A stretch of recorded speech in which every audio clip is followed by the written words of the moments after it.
Friends, welcome back to my channel psychiatry 3.0। This is doctor Swati Singh. So friends, आज हम बात करेंगे एक बहुत ही इंपॉर्टेंट टॉपिक के बारे में जिसका नाम है डिप्रेशन। दोस्तों, आप लोगों ने डिप्रेशन के बारे में ज़रूर सुना होगा और इसके बारे में कुछ ना कुछ ज़रूर जानते होंगे। डिप्रेशन एक तरीके का मूड डिसऑर्डर है, यानी ऐसी बीमारी जिसमें इंसान के मूड में चेंजेस आते हैं। तो डिप्रेशन मुख्यतः दो किस्म का होता है, एक है यूनिपोलर डिप्रेशन, एक है बाइपोलर डिप्रेशन। यूनिपोलर डिप्रेशन यानी वो डिप्रेशन जिसमें व्यक्ति को केवल लो मूड होता है, यानी कि उनका मूड ख़राब रहता है, ज़्यादातर मन भारी रहता है, खुशी का अनुभव नहीं कर पाते हैं, चीज़ों में इंटरेस्ट नहीं दिखा पाते हैं। सिर्फ इस तरह के ही लक्षण पेशेंट में दिखते हैं और वो काफ़ी लंबे समय तक होते हैं। बाइपोलर डिप्रेशन में क्या होता है कि कभी कभी लोगों में मीनिया यानी कि अत्यधिक प्रसन्नता वाली लक्षण भी आते हैं, जिसमें वो हाइपर एक्टिव हो जाते हैं, बहुत सारी चीज़ें करने लगते हैं, बहुत सारी बातें करने लगते हैं, कभी कभी अजीब सी हरकतें भी करने लगते हैं। तो ये पीरियोडिक हो जाता है। यानी बाइपोलर में दो पोल्स होते हैं, एक होता है अत्यधिक खुशी वाला पोल, एक होता है अत्यधिक दुख वाला पोल। बीच में पेशेंट बहुत कम समय के लिए रहते हैं और इन पोल्स के बीच में फ्लक्चुएट करते रहते हैं। तो आज हम सिर्फ यूनिपोलर डिप्रेशन के बारे में ही बात करेंगे और उसके लक्षणों के बारे में थोड़ा विस्तार में जानने की कोशिश करते हैं। Okay friends, so let's start. सबसे पहले तो देखते हैं कि डिप्रेशन क्या है। दोस्तों, डिप्रेशन एक साइकेट्रिक डिसऑर्डर यानी मानसिक रोग है जिसमें मुख्यतः तीन चीज़ें देखी जाती है। एक तो है पर्सिस्टेंटली डिप्रेस मूड, यानी लंबे समय तक मूड डिप्रेस रहना, लो रहना। सेकेंड है loss of interest in activities, यानी दिनचर्या की रोज़ की जो चीज़ें हैं उनमें जो काम काज है उसमें मन ना लगना। और इन दोनों चीज़ों के वजह से जो आपका दिनचर्या है या आपका जो लाइफस्टाइल है उसमें इम्पेयरमेंट होना या कि उसमें हानि पहुंचना। तो इन तीनों चीज़ों के रहने पे हम एक पेशेंट को डिप्रेस बोलते हैं, यानी डिप्रेशन की डायग्नोसिस करते हैं। इसके अलावा डिप्रेशन में जो मुख्यतः जो प्रॉब्लम होती है वो है चेंज इन मूड, यानी जो मूड है पेशेंट का उसमें चेंजेस आते हैं, उसमें बदलाव आता है। डिप्रेशन यूजुअली रिकरेंट होता है, यानी बार बार होते हैं इसके एपिसोड। एक एपिसोड ख़त्म होने के कुछ महीनों बाद या दिन के बाद दूसरे एपिसोड्स हो सकते हैं। और ज़्यादातर ये जो एपिसोड है वो किसी स्ट्रेसफुल इवेंट या किसी तनाव के बाद प्रेसिपिटेट हो जाते हैं, यानी शुरू होते हैं। एपिडेमियोलॉजी में अगर देखा जाए तो डिप्रेशन मुख्यतः फीमेल्स में ज़्यादा मात्रा में देखा जाता है, यानी लगभग 2 गुना ज़्यादा देखा जाता है। इसके अलावा जो इसके लक्षण हैं वो मुख्यतः 40 वर्ष के आसपास पहले देखे जाते हैं और ज़्यादातर यानी 50% लोगों में जो लक्षण है वो 20 से 50 साल के बीच पहली बार देखे जाते हैं। लेकिन डिप्रेशन को चाइल्डहुड यानी बचपन और बुढ़ापे में भी देखा जाता है, ऐसा नहीं है कि सिर्फ एडल्ट में होता है। जो मैरिटल स्टेटस है उसके बारे में अगर जाने तो जो लोग जिनमें डिवोर्स हुआ है या जो सेपरेटेड कपल्स है या ऐसे लोग हैं जिनमें एक पार्टनर अभी नहीं है, ऐसे लोगों में डिप्रेशन के केसेस ज़्यादा होते हैं। इसके अलावा जो पोवर्टी वाले लोग होते हैं, जो पुअर पॉपुलेशन होता है, सोशियो इकोनॉमिक जिनका कंडीशन बुरा होता है, या फिर जो अनएम्प्लॉयड होते हैं, होमलेस होते हैं, ऐसे लोगों में फिर डिप्रेशन ज़्यादा देखा जाता है। शहरों में रहने वाले लोगों में डिप्रेशन के केसेस ज़्यादा होते हैं गाँव की तुलना में, और साथ ही स्प्रिंग और विंटर सीजन में डिप्रेशन के रेट्स ज़्यादा देखे जाते हैं। जेनेटिक प्रीडिस्पोजिशन भी रहता है, यानी जेनेटिक असर रहता है डिप्रेशन के ऊपर। अगर किसी परिवार में कोई डिप्रेशन से पीड़ित अगर कोई इंसान है तो उस परिवार में बाकी लोगों में उसका डिप्रेशन होने का जो चांसेस है वो 3 गुना बढ़ जाते हैं। यानी अगर आपके फैमिली में किसी को डिप्रेशन है माता पिता में, तो 3 गुना ज़्यादा रिस्क होता है डिप्रेशन का। दोस्तों, डिप्रेशन के साथ कुछ चीज़ें देखी जाती हैं, जैसे कि हो गया अल्कोहल डिपेंडेंस या अल्कोहल अब्यूज़ या बाकी कोई भी नशा। जो लोग डिप्रेशन से सफ़र करते हैं वो लोग अक्सर नशे की तरफ बहुत ही ज़्यादा आकर्षित रहते हैं। तो इन लोगों में ज़्यादातर कैनाबिस यानी कि भांग इत्यादि का यूज़ या फिर अल्कोहल का यूज़ बहुत कॉमनली देखा जाता है। इसके अलावा पैनिक डिसऑर्डर यानी अकबकी लगना, एंजाइटी के सिम्टम्स होना, घबराहट होना, ये सब देखा जा सकता है। ओसीडी यानी कि बहुत ज़्यादा अत्यधिक ऑब्सेसिव थिंकिंग और बार बार चीज़ें रिपीटेडली करते रहना, इस तरह के लक्षण देखे जा सकते हैं। साथ ही सोशल एंजाइटी यानी कि सोशल प्लेसेस में कोई सोशल इवेंट में घबराहट होना, लोगों से ठीक तरीके से बात नहीं कर पाना, कुछ बोल नहीं पाना, इस तरह की दिक्कत आ सकती है। मेल्स में ज़्यादातर नशा ज़्यादा कॉमन है और फीमेल के केसेस में एंजाइटी और खाने पीने की तकलीफ़ ज़्यादा कॉमन है। डिप्रेशन के कारण क्या है, यानी डिप्रेशन क्यों होता है? दोस्तों, सबसे पहले तो जो हमारा पर्सनैलिटी है वो बहुत इन्फ्लुएंस करता है कि हम अलग अलग चीज़ों को, एडवर्स जो इवेंट्स होते हैं, परेशानियाँ होती हैं, उसमें कैसे रिएक्ट करते हैं। खास करके कुछ लोग जो कि जिनमें सोशियोट्रोपी देखी जाती है, यानी एक स्ट्रॉन्ग नीड होती है लोगों को प्लीज़ करने की, लोगों से परमिशन लेने की, इस तरीके के पर्सनैलिटी वाले लोग डिप्रेशन के ज़्यादा शिकार होते हैं। इसके अलावा जिन लोगों को बचपन में पेरेंटल डिप्रीवेशन का शिकार होना पड़ा था, यानी कि जिनके पेरेंट्स या तो सेपरेटेड थे या जिनमें डिवोर्स हो गई है, ऐसे बच्चे, या फिर ऐसे बच्चे जिनके पेरेंट्स आइदर बहुत ज़्यादा ही केयरिंग थे, यानी हर चीज़ में बहुत ज़्यादा ओवर इन्वॉल्वमेंट रहता है जिनका, या फिर जो बिल्कुल ही नॉन केयरिंग होते हैं, यानी कि बच्चों के ऊपर ज़्यादा ध्यान नहीं देते, इन दोनों ही केसेस में आगे चलकर डिप्रेशन की केसेस ज़्यादा होते हैं।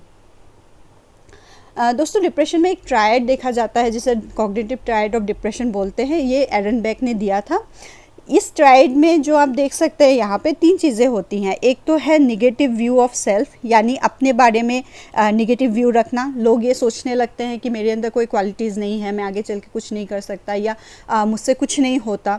इस तरह के निगेटिव व्यूज़ डेवलप हो जाते हैं। साथ ही negative view of the world, यानी दुनिया में जितने लोग हैं सारे बुरे हैं, हर कोई मुझे बुरा समझता है या मेरे प्रति उनकी धारणा गलत है, इस तरह के सोच आना।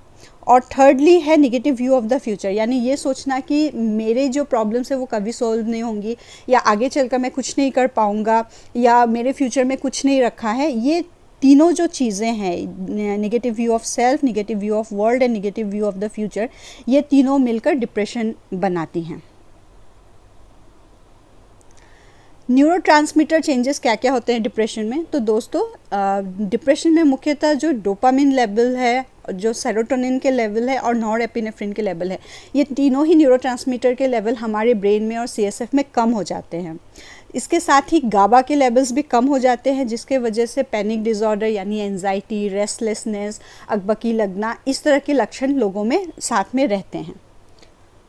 क्लिनिकल सिम्टम्स यानी लक्षण क्या क्या है डिप्रेशन के, तो इसे हम थोड़ा डिटेल में जानने की कोशिश करते हैं। तो दोस्तों, सबसे कॉमनली जो सिम्टम देखा जाता है वो तो लो मूड है। कोई भी व्यक्ति बहुत ही लो फील करता है, खुशी महसूस नहीं कर सकता, मन हमेशा दबा दबा सा रहता है। उसके अलावा डिक्रीज एनर्जी, यानी चुस्ती फुर्ती ना लगना, हर काम में सुस्तीपना लगना, ये चीज़ें देखी जाती हैं। साथ में एनहीडोनिया या लैक ऑफ प्लेजर, यानी कि वो व्यक्ति जो चीज़ों में उसे पहले प्लेजर मिलता था, ये खेल कूद पसंद था, चाहे डांस करना पसंद था, चाहे टीवी देखना पसंद था, किसी भी चीज़ में जिसमें वो पहले प्लेजर लेते थे, वो चीज़ों में अब वो प्लेजर नहीं ले पा रहे हैं। उसके अलावा साइकोमोटर रिटार्डेशन या एजिटेशन, यानी जो व्यक्ति के काम काज है वो या तो बिल्कुल ही कम हो जाते हैं, व्यक्ति सारा दिन बिस्तर पे पड़ा रहता है, या फिर पेशेंट बहुत ही जल्दी एजिटेटेड हो जाते हैं, छोटी छोटी बातों पे चिड़चिड़ापन रहता है, बहुत ही जल्दी गुस्सा आ जाता है। इस तरह के लक्षण देखे जा सकते हैं। साथ ही डिक्रीज कंसंट्रेशन, यानी किसी भी काम में पूरी तरीके से ध्यान ना दे पाना, हर चीज़ में ध्यान बटा रहना, ये प्रॉब्लम रहती है। इसके वजह से पढ़ाई लिखाई और कामकाज में बहुत सारी गड़बड़ियाँ भी होने लगती हैं। Disturb sleep and early morning awakening, ये बहुत ही कैरेक्टरिस्टिक फीचर है डिप्रेशन का, यानी कि स्लीप जो है वो डिस्टर्ब रहता है और पेशेंट बहुत ही सुबह बहुत ही जल्दी उठ जाते हैं, और फिर उनको ऐसा लगता है कि अब बिस्तर से कैसे उठे, या फिर आज का दिन कैसे पार होगा, या फिर अब उठ के हम क्या करेंगे, तो इस तरह के सोच आ जाते हैं। इसके अलावा disturb appetite and decrease weight, यानी कि जो एपेटाइट है, भूख लगना, वो बहुत ही कम हो जाता है और उसके फलस्वरूप पेशेंट खाते नहीं हैं और उनकी जो वजन है उनका वो घटने लगता है। एनहीडोनिया यानी लैक ऑफ प्लेजर, जैसे कि मैंने पहले समझाया। इसके अलावा गिल्ट रहता है, जैसे पुराने किसी भी हुए घटना के बारे में सोच कर मैंने ऐसा क्यों किया, मुझे ऐसा नहीं करना चाहिए था, मैंने बहुत गलत किया, इस तरह के सोच बार बार रिपीटेडली पेशेंट सोचते रहते हैं। उसके अलावा मूड अनरिएक्टिव टू सर्कमस्टेंसेस, यानी कि जनरली जो हेल्दी पेशेंट्स होते हैं उसमें क्या होता है कि जैसे सर्कमस्टेंसेस होते हैं उसके हिसाब से मूड चेंज होते रहता है। अच्छे समय में मूड अच्छा रहता है, कुछ गलत हो जाए तो मूड बुरा होता है। बट डिप्रेशन के जो पेशेंट होते हैं उनमें ये चीज़ें नहीं होती। मूड का चेंज ऑलमोस्ट रेस्ट्रिक्ट हो जाता है, वो ज़्यादातर सिर्फ लो ही फील करते रहते हैं, चाहे कुछ अच्छी चीज़ भी हो गई हो, खुशी की वाला माहौल भी हो आसपास, फिर भी वो खुश नहीं हो पाते और लो ही फील करते रह जाते हैं। Worst symptom in the morning, depression के सिम्टम ज़्यादातर पेशेंट्स में सवेरे के समय ज़्यादा बुरे होते हैं, यानी सवेरे ज़्यादा बुरा लग रहा होता है और पेशेंट को ऑलमोस्ट बेड से उठने का मन ही नहीं करता है। साथ ही डिक्रीज लिबिडो यानी शारीरिक संबंध बनाने में इंटरेस्ट कम हो सकता है। तो इन सारी चीज़ों में भी डिप्रेशन का असर रहता है। तो ये समझना बहुत ज़रूरी है कि डिप्रेशन सिर्फ एक तरह के चीज़ में नहीं होता, हर तरह की चीज़ में उसका असर दिखाई देता रहता है हमारे लाइफ के हर फेज़ में। अब जो चिल्ड्रन और एडोलेसेंट है यानी बच्चे और जो टीनेजर्स हैं, उनमें डिप्रेशन के सिम्टम्स थोड़े से अलग होते हैं। जैसे कि बच्चों में देखा जाता है स्कूल फोबिया, यानी अचानक से बच्चा स्कूल नहीं जाना चाहता, स्कूल जाने के समय आनाकानी करने लगता है, बहाने बनाने लगता है, रोने लगता है। तो इस तरह की चीज़ें हो सकती हैं। एक्सेसिव क्लिंगिंग टू पेरेंट्स यानी पेरेंट्स से बहुत ज़्यादा चिपका रहना, उनसे दूर होना ना चाहना, या अगर पेरेंट्स कहीं जाते हैं तो बहुत जिद करना, ये डिप्रेशन के लक्षण हो सकते हैं। साथ में पुअर एकेडमिक परफॉर्मेंस यानी अचानक से अगर आपका बच्चा जो पहले अच्छी पढ़ाई करता था या अच्छे मार्क्स लाता था, अगर वो पुअर परफॉर्मेंस कर रहा है, ग्रेड्स पुअर हो रहे हैं, तो आपको ये ज़रूर सोचना चाहिए कि कहीं इसका कारण डिप्रेशन तो नहीं है। साथ में सब्सटेंस अब्यूज़, इस एज में नशे की तरफ आकर्षण बहुत ज़्यादा होता है। तो जब भी पेशेंट डिप्रेस्ड होते हैं तो बहुत इजीली वो आकर्षित हो जाते हैं। तो अक्सर देखा जाता है कि ऐसे बच्चे नशा, अलग अलग तरीके के जो नशा है, जो पदार्थ हैं, उसको सेवन करना स्टार्ट कर देते हैं। इसके अलावा एग्रेशन बहुत कॉमनली देखा जाता है। बच्चे बहुत चिड़चिड़े हो जाते हैं, हर बात पर लड़ने की कोशिश करते हैं, माता पिता अगर कुछ भी बोले तो वो नहीं सुनना चाहते, फ़ाइट करने पे आ जाते हैं, मारपीट करते हैं। तो ये चीज़ें रहती हैं। साथ में एंटी सोशल पर्सनैलिटी यानी जानबूझकर जिद करना, जो चीज़ें उनको बोली जा रही हो ठीक उसके विपरीत काम करना, या जो रूल्स बनाए गए हैं उन रूल्स को तोड़ने की कोशिश करना, इस तरह की पर्सनैलिटी डेवलप हो जाती है। बहुत सारे बच्चे स्कूल से या घर से भागने भी लगते हैं। तो ये सारे लक्षण बच्चों में डिप्रेशन की निशानी हो सकती है। तो अगर आपको ऐसा लगता है कि आप किसी में ये चीज़ें देख रहे हैं, तो ज़रूर से ज़रूर आप उसे साइकेट्रिस्ट के पास ले जाएं और उसका इवैल्यूएशन कराएं, ताकि अगर डिप्रेशन है तो उसे ट्रीट करके बिल्कुल ठीक किया जा सके। दोस्तों, एक टर्म है एटिपिकल डिप्रेशन, यानी कि जो लक्षण मैंने बताए उसके अलावा भी कभी कभी देखा गया है कि कुछ पेशेंट में डिप्रेशन में भूख बढ़ जाती है, यानी उल्टा हो जाता है, कुछ ज़्यादा ही खाने लगता है, या फिर स्लीपिंग भी ज़्यादा हो जाती है, दिन भर पेशेंट सोए रहते हैं, सारे दिन सोए रहते हैं। तो इन केसेस में भी डिप्रेशन ही है और ट्रीटमेंट ऑलमोस्ट सेम ही है, पर उसे हम एटिपिकल डिप्रेशन कहते हैं और ज़्यादातर ये कम उम्र में देखा जाता है। अब दोस्तों आते हैं कोर्स पे। डिप्रेशन ज़्यादातर एक एपिसोड जो होता है डिप्रेशन का, वो लगभग 6 महीने तक रहता है, और 80% जो पेशेंट होते हैं डिप्रेशन के, उनमें एक से ज़्यादा एपिसोड यानी बार बार रिपीटेशन होते रहता है। डिप्रेशन की वजह से जो मॉर्टेलिटी है यानी मृत्यु का जो स्तर है वो बढ़ जाता है। साथ ही इसमें जो दूसरी बीमारियां हैं जैसे कि डायबिटीज़ है, हार्ट डिजीज़ है, हाइपरटेंशन है, इन बीमारियों की का रिस्क भी बढ़ जाता है। और साथ में जैसे कि आप जानते भी होंगे कि जो सुसाइड का रिस्क है वो डिप्रेशन के जो पेशेंट हैं उनमें 15 गुना बढ़ जाता है, यानी जो नॉर्मल जनरल पॉपुलेशन है उससे 15 गुना ज़्यादा केसेस में सुसाइड देखा गया है। तो डिप्रेशन को हम मैनेज कैसे करते हैं दोस्तों? मुख्यतः 2 तरीके हैं मैनेज करने के। एक है फार्माकोथेरेपी यानी दवा देना, एक है साइकोथेरेपी यानी कि थेरेपी देना। तो जो फार्माकोथेरेपी है उसमें हम लोग मोस्टली एंटी डिप्रेसेंट यूज़ करते हैं। ये ज़्यादातर 2 प्रकार के एंटी डिप्रेसेंट यूज़ किए जा सकते हैं। एक है सिलेक्टिव सेरोटोनिन रीअपटेक इन्हिबिटर और एक है नॉरएपिनेफ्रिन रीअपटेक इन्हिबिटर्स। तो इन दोनों को हम मुख्यतः यूज़ करते हैं, पर अगर इनसे रेस्पॉन्स अच्छा नहीं होता तो पेशेंट में हम नॉवेल एंटी डिप्रेसेंट्स भी यूज़ करते हैं। बाकी लक्षणों को कंट्रोल करने के लिए बेंजोडाइज़ेपिन्स, या फिर अगर पेशेंट में बहुत ज़्यादा सब्सटेंस यूज़ है या नशा वगैरह है तो उसके लिए ट्रीटमेंट, अगर स्लीप की प्रॉब्लम है तो उसके लिए ट्रीटमेंट, इस तरह के ट्रीटमेंट्स ऐड किए जाते हैं।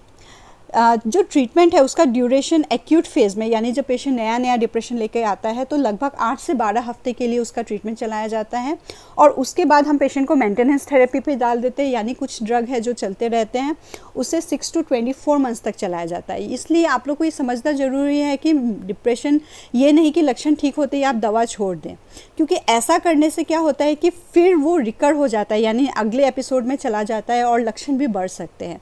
इसलिए ज़रूरी है कि पूरा कोर्स कंप्लीट किया जाए। साइकोथेरेपी में दोस्तों पेशेंट को थेरेपी दी जाती है जिसमें बहुत अलग अलग किस्म के थेरेपी होते हैं। एक तो है कॉग्निटिव थेरेपी, जिसमें जो पेशेंट का जो नेगेटिव थॉट्स है, नेगेटिव एनवायरनमेंट जो पेशेंट के दिमाग में बन जाता है, उसको निकाला जाता है, उसको चैलेंज किया जाता है और धीरे धीरे उसको हटाने की कोशिश की जाती है। साथ में बिहेवियर थेरेपी में पेशेंट के जो बिहेवियर होते हैं, जो अपने थॉट के अकॉर्डिंग पेशेंट कुछ चीज़ों को अवॉइड करने लगते हैं या कुछ चीज़ों से बचने की कोशिश करते हैं, उन चीज़ों को एड्रेस किया जाता है और वापस से ठीक किया जाता है। फैमिली थेरेपी, इंटरपर्सनल थेरेपी, इस तरह के अदर थेरेपीज़ भी है जो पेशेंट के जो स्ट्रेस के कारण है उसके ऊपर डिपेंड करते हुए पेशेंट को दी जाती है। तो ये मुख्यतः इन चीज़ों से ज़्यादातर केसेस में डिप्रेशन को कंट्रोल किया जा सकता है और ये बहुत ही ट्रीटेबल डिजीज़ है। अच्छी तरीके से अगर इसकी चिकित्सा ली जाए तो पेशेंट बिल्कुल नॉर्मल लाइफ जी सकते हैं। तो दोस्तों आज के लिए इतना ही। अगर आपको ये वीडियो पसंद आया हो तो प्लीज़ लाइक, शेयर और सब्सक्राइब करें, ज़्यादा से ज़्यादा लोगों में इन्फॉर्मेशन बांटें और जागरूकता फैलाएं और हमारे चैनल के साथ बने रहें और हमें सपोर्ट करते रहें। Thank you. सो फ्रेंड्स, अगर आपको ये वीडियो पसंद आया हो तो इसे प्लीज़ लाइक करें, चैनल को सब्सक्राइब करें ताकि आपको समय समय पर अपडेट्स मिलते रहें। एंड प्लीज़ इन वीडियो को ज़्यादा से ज़्यादा लोगों के साथ और अपने फ्रेंड्स के साथ शेयर करें सो दैट हम मानसिक रोग और डिप्रेशन के बारे में जानकारी और फैला सकें। So till our next video, see you soon and please stay healthy.